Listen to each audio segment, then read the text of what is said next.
আনে ব্যৱহাৰ কৰিব নোৱাৰাকৈ এটা বেলেগ সুকীয়া শক্তি পৰিগণিত হ'ব পাৰে। এইটো কথাও ঠিক অসমত বহুতো মানুহে কিছু তুচ্ছ দৃষ্টিৰে কথা ক'ব খোজে যে আহোমসকলৰ ইমান বেছি জাতীয় সংগঠন আছে যে জাতীয় সংগঠনবিলাকৰ মাজত অৰিয়াৰি লাগি থাকোঁতে কেইবাটাও বছৰ পাৰ হৈ যায়। কোনোবা এটা বিষয় উপস্থাপন কৰিবলৈ কোনোবা এটা সংগঠন যেতিয়া যায় আন সংগঠনে এটা বাধা জন্মাবলৈও চেষ্টা কৰে। কিন্তু কথাটো আন ধৰণেও চাব পাৰে যে আহোমসকলৰ ক্ষেত্ৰত ইমানকেইটা সংগঠন জন্ম হোৱাটো কিন্তু সম্ভৱ। আন জাতি জনগোষ্ঠী বহুতৰে হয়তো সেই ধৰণৰ সংগঠন জন্ম হোৱাৰ ক্ষেত্ৰত কিছু সীমাবদ্ধতা থাকিব পাৰে, কিন্তু আহোমসকলৰ তেনেকুৱা শক্তি সামৰ্থ্য আছে কাৰণে চাগে সংগঠনৰ সংখ্যাও ইমান। কিন্তু কিবা কাৰণত সংগঠনসমূহৰ কামসমূহ একত্ৰিত হৈ জাতীয় জীৱনৰ স্বাৰ্থৰ হকে যোৱাত ক'ৰবাত ব্যাঘাত জন্মিছে আৰু সেয়া নোহোৱা কৰিবৰ কাৰণে যি চেষ্টা আহোম জাতীয় মহাসভাই লৈছে তাক সাধুবাদ নিদিয়াকৈ থাকিব নোৱাৰে। অন্যায় হ'ব, অন্যায়ৰ বিৰুদ্ধে মাত মাতিব লাগিব। সি ৰজা ঘৰত থাকক, সি প্ৰজা ঘৰত থাকক, সি বিৰোধী শিবিৰত থাকক, সি বেলেগ কোনোবাই থাকক, যদি জাতীয় অন্যায় কৰিছে তাৰ বিৰুদ্ধে মাত মাতিবৰ কাৰণে শক্তি আৰু সাহস আমাৰ প্ৰত্যেকৰে লাগিব। জাতিসত্তা স্বৰ্গদেউ চাওলুং চুকাফা তেখেতৰ পদাংক অনুকৰণ কৰা আমাৰ স্বৰ্গদেউসকলৰে দি থৈ যোৱা আদৰ্শ চিন্তা চেতনালৈ সংকট আহিছে আৰু সেই সংকট নাইকিয়া কৰিবৰ কাৰণে মৰিখন কৰিবৰ কাৰণে আমি সকলো একত্ৰিত হৈছোঁ আৰু সেইকাৰণে আপোনালোকৰ ওচৰলৈ আমি আহিছোঁ এটাই কথা ক'বৰ কাৰণে, এটাই বাণী দিবৰ কাৰণে যে আমি স্বৰ্গদেউ চাওলুং চুকাফাই দি থৈ যোৱা জাতি গঠন প্ৰক্ৰিয়াৰ যিটো মহান বাণী সকলোকে একত্ৰিত কৰি সমমৰ্যাদাৰে সকলোকে এখন সমাজৰ মাজত আঁকোৱালি লৈ সমমৰ্যাদা, সম উন্নয়ন আৰু সম অধিকাৰৰ চিন্তাৰে এখন সমাজ গঢ়াৰ যিটো কথা সকলোকে আঁকোৱালি লৈ এটা জাতি সত্তাক প্ৰতিষ্ঠা কৰাৰ যিটো চিন্তা চেতনা সেইটো পুনৰ প্ৰতিষ্ঠা কৰিব লাগিব, পুনৰুজ্জীৱিত কৰিব লাগিব, পুনৰ তাক উদ্বুদ্ধ কৰি আগবঢ়াই লৈ যাব লাগিব। এইটো সময়ৰ আহ্বান। বিভিন্ন শক্তিয়ে জাতিক ভাঙিছে, থান বান কৰিছে, বিভিন্ন ধৰণেৰে আমাৰ মাজত বিভিন্ন জাতি জনগোষ্ঠীক ভাঙি সমাজখন নাইকিয়া কৰিবৰ কাৰণে বিভিন্ন ধৰণৰ কাম কাজ কৰিছে। এতিয়া আমাৰ নিৰ্দিষ্ট বক্তাগৰাকীও কৈছে যে আমাৰ যিটো আগতে আমি এটা জাতি নিজকে অসমীয়া জাতি সত্তা বুলি চিনাকি দি থকাৰ যিটো পৰিৱেশ সেইটো নাইকিয়া কৰিবৰ কাৰণে বিভিন্ন ধৰণৰ প্ৰয়াস অব্যাহত ৰাখিছে। এই গোটেই প্ৰক্ৰিয়াটোত, এই গোটেই চিন্তাটোত আমি কেতিয়াও কোনো এটা জাতি জনগোষ্ঠীক আমি কেতিয়াও তেওঁলোকক দোষাৰোপ কৰিলে নহ'ব। এই গোটেই কথাটোত কিছু শক্তিয়ে, কিছু অসম বিৰোধী শক্তিয়ে অসমৰ মানুহৰ মাজত থকা সমন্বয়, একতা, ভাতৃত্ববোধক নিষেধ কৰিব খোজা কিছুমান শক্তি, যি শক্তিয়ে এই কামটো কৰি মানুহৰ মাজত বিভাজন কৰি তেওঁলোকে কিছুমান মুনাফা লাভ কৰে, হয়তো ৰাজনৈতিক মুনাফাও হ'ব পাৰে, আন বিভিন্ন ধৰণৰ ব্যক্তি স্বাৰ্থ পূৰণ কৰা বা কিছু পক্ষপাত দুষ্ট চিন্তাৰে তেওঁলোকে সমাজক এনেকৈ আমাৰ জাতীয় জীৱনক বিভাজিত কৰিবৰ কাৰণে বিভিন্ন সময়ত তেওঁলোকে অহৰ্নিশে কাম কৰি আহিছে আৰু যাৰ ফলত এতিয়া অসমতে বিভিন্ন জাতি জনগোষ্ঠী, ভাষা ভাষী, ধৰ্মাৱলম্বী লোকৰ মাজত মানে বিভিন্ন ধৰণৰ বিভাজনৰ পৰিৱেশ সৃষ্টি কৰিছে। গতিকে আজি এই মহাসভাৰ পবিত্ৰ মঞ্চত আমাৰ এটাই আহ্বান থাকিব যে আমাক যি মহানতা আমাৰ স্বৰ্গদেউসকলে দি থৈ গৈছে, জাতিটোৰ কাৰণে প্ৰয়োজনীয় সকলো কথা আমাৰ স্বৰ্গদেউসকলে আমাক দিছে। এটা জাতিৰ কাৰণে প্ৰয়োজনীয় সমন্বয়ৰ আদৰ্শ, আমাৰ কাৰণে প্ৰয়োজনীয় বুৰঞ্জী, লিখিত বিজ্ঞানসন্মতভাৱে এটা জাতিয়ে সৃষ্টি কৰিব পৰা বুৰঞ্জী আমাক দি থৈ গৈছে আমাৰ এই ৰাজশাসন ব্যৱস্থাই। আমাৰ স্বৰ্গদেউসকলে আমাক জাতীয় জীৱনক স্বাভিমান দিছে, আমাক জাতীয় চেতনা দিছে আৰু আমি যে যিটো জাতি সত্তাৰ কথা কওঁ, যি জাতি সত্তাৰ জাতীয়তাবাদৰ চিন্তা চেতনাৰ সাৰ, সাহস আৰু শক্তি দি থৈ গৈছে স্বৰ্গদেউ চাওলুং চুকাফাই। অসমীয়া মানুহৰ জাতীয়তাবাদৰ চিন্তাৰ কথা আমি দেখিবলৈ পাইছোঁ। 4 লেন বনাই আহি আছে, গুৱাহাটীৰ পৰা 4 লেন আহি আছে, ক'লৈকে বনাই আছে ডিব্ৰুগড়, এতিয়া আপোনালোকৰ লখিমপুৰ ফালেও 4 লেন বনিবলৈ গৈ আছে। ইতিমধ্যে মই ভাবিছোঁ যে ইতিমধ্যে এখন চুক্তি হৈছে, লখিমপুৰ ফালেও 4 লেন হ'ব। ইয়াত 4 লেনৰ কাষত থকা যিমানবোৰ আচলতে আপোনালোকে মাটি, পথাৰৰ মাটি আপোনালোকে দেখিবলৈ বহি শত্ৰুৰ পৰা, মোগলক ভোটৰ পাৰ ইয়াৰ পৰা খেদোৱা হৈছিল। তেনেকুৱা ধৰণৰ বহি শত্ৰু বহুবাৰ আহোমৰ নেতৃত্বত আমি পৰাভূত কৰিছোঁ। ইয়াণ্ডা বসন্ধি হ'ল, অসমখন ব্ৰিটিছৰ হাতলৈ গুচি গ'ল 1826-24 ফেব্ৰুৱাৰী। আৰু এই ইয়াণ্ডা বসন্ধিৰ পাছৰ পৰা আমি দেখিবলৈ পাইছোঁ ইয়াত থকা অসমত থকা বিশেষ কৰাৰ অধিকাৰ আছে বাৰুকাৰ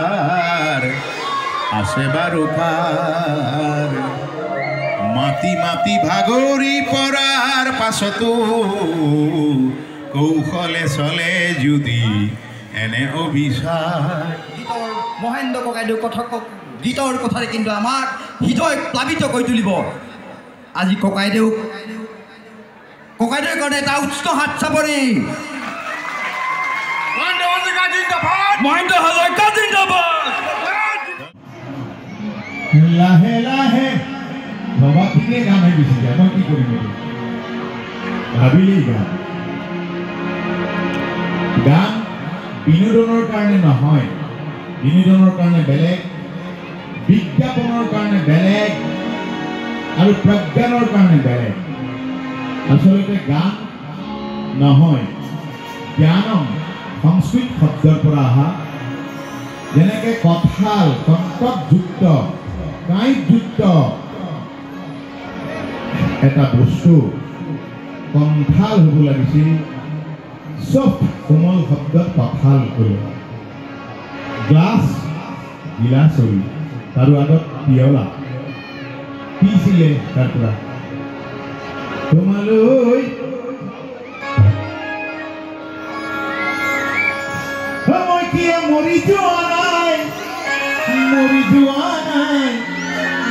এইটো ৰেকৰ্ড কৰি দিব দেই আপোনালোকে আকৌ পঠাম বহাগৰ আগত পঠাম এটা ৰেকৰ্ড কৰি দিব প্ৰথম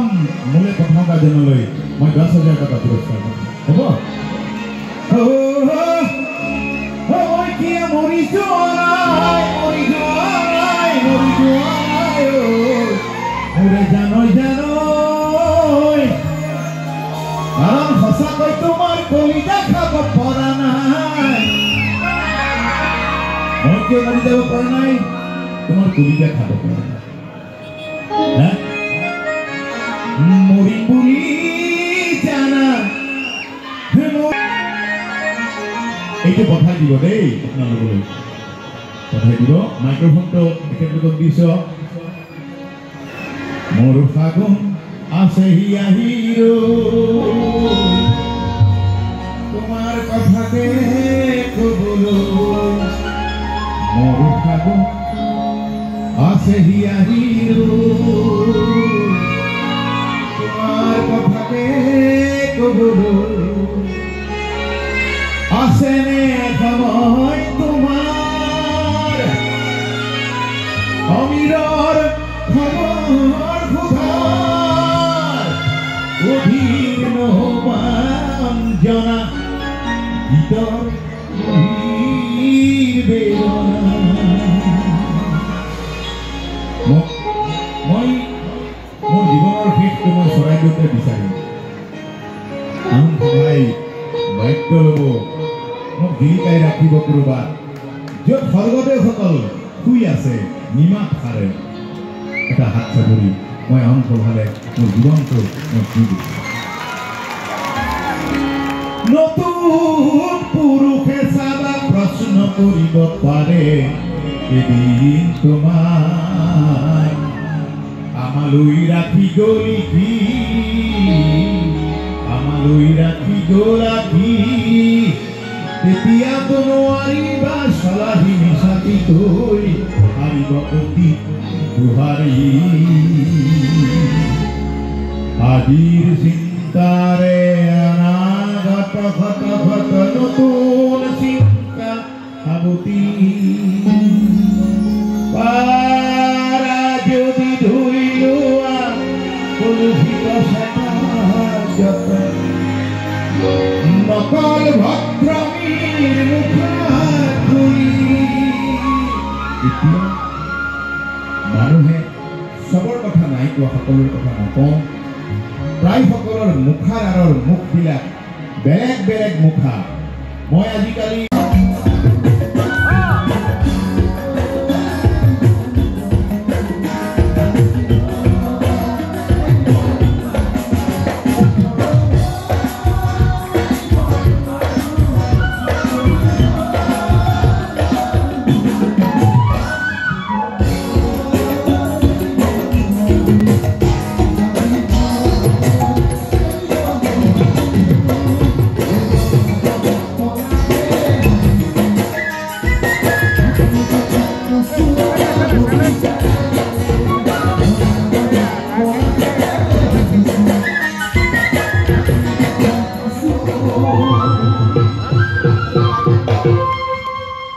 অসমীয়াই খাব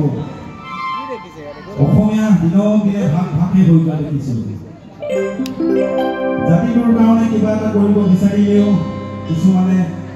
কুলুকা মাৰে সাংস্কৃতিক সন্ধিয়াত ইমানবোৰ মানুহ দিনত ইমানবোৰ মানুহ হয় জানো মোৰ বোধৰে নহয়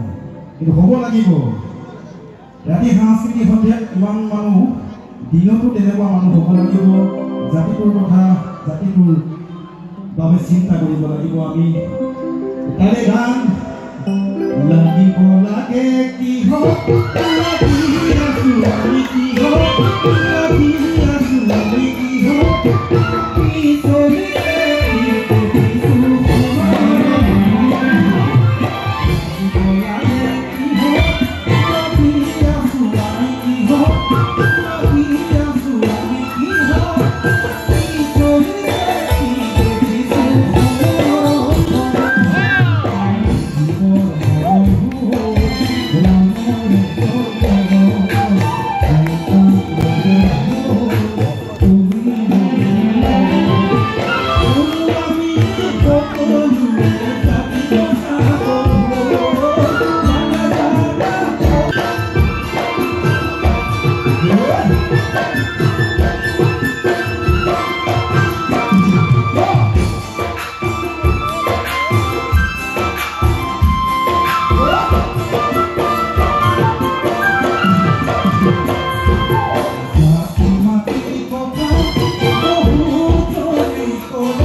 আহে ভবাখিনিয়ে গান হৈ গুচি যায় মই কি কৰিম ভাবিলেই গান গান বিনোদনৰ কাৰণে নহয় বিনোদনৰ কাৰণে বেলেগ বিজ্ঞাপনৰ কাৰণে বেলেগ আৰু প্ৰজ্ঞানৰ কাৰণে বেলেগ আচলতে গান নহয় জ্ঞানম সংস্কৃত শব্দৰ পৰা অহা যেনেকে কঁঠাল কণ্টকযুক্ত কাঁইটযুক্ত এটা বস্তু কণ্ঠাল হ'ব লাগিছিল চব কোমল শব্দত কঁঠাল ক'লে গ্লাছ গিলাচ হ'ল তাৰো আগত পিয়লা পিছিলে তাৰ পৰা তোমালৈ মই কিয় মৰি যোৱা নাই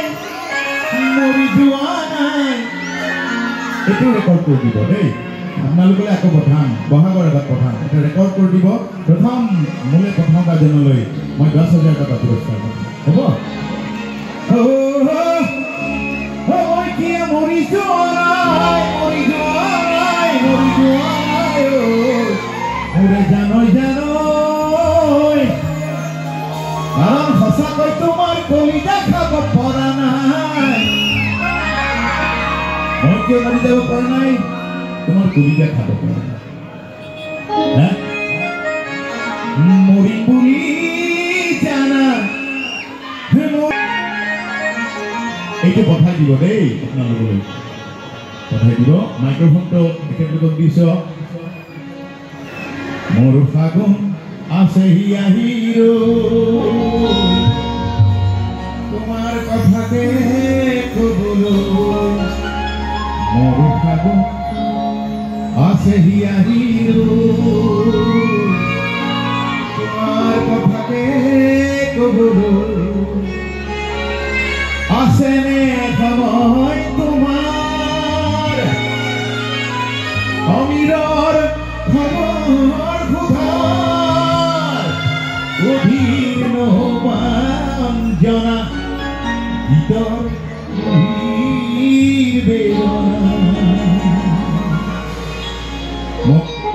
মই মোৰ জীৱনৰ শেষটো মই চৰাইদেউতে বিচাৰিম আহোম সভাই দায়িত্ব ল'ব মোক জিলিকাই ৰাখিব ক'ৰবাত য'ত স্বৰ্গদেউসকল শুই আছে নিমাত সাৰে এটা হাত চাপৰি মই আহোম সভালে মোৰ জীৱনটো মই শুই দিছোঁ নতুন পুৰুষে চাবা প্ৰশ্ন কৰিব পাৰে এদিন তোমাক আমালৈ ৰাখি গলি কি আমালৈ ৰাখি গলাকি তেতিয়া নোৱাৰিবা চলাহি মিছাকি থৈ হাৰিব অতি দুহাৰি আজিৰ চিন্তাৰে অনাগত ঘট ঘট নতুন চিন্তা সাৱতি পাৰা যদি ধুই লোৱা কলুষিত নকল ভদ্ৰমীৰ মুখাত ঘূৰি এতিয়া মানুহে চবৰ কথা নাই কোৱা সকলোৰ কথা নকওঁ প্ৰায় সকলৰ মুখাৰ আঁৰৰ মুখবিলাক বেলেগ বেলেগ মুখা মই আজিকালি মই কিয় মৰি যোৱা নাই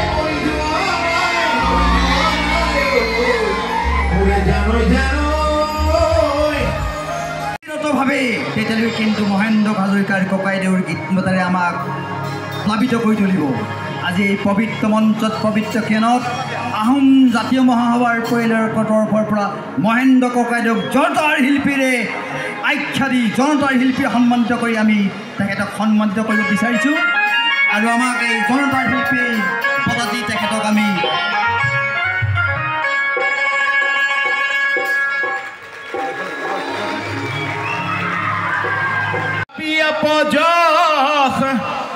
শুনিলে ৰণহুংকাৰ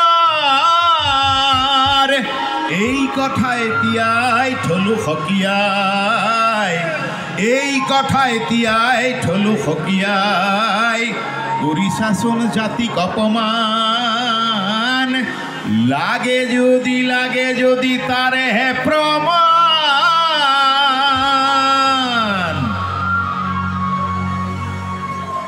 এৰিম বুলি জানা এৰি থাকিব নোৱাৰি এইটো পঠাই দিব দেই আপোনালোকলৈ পঠাই দিব মাইক্ৰফোনটো তেখেতলোকক দিছ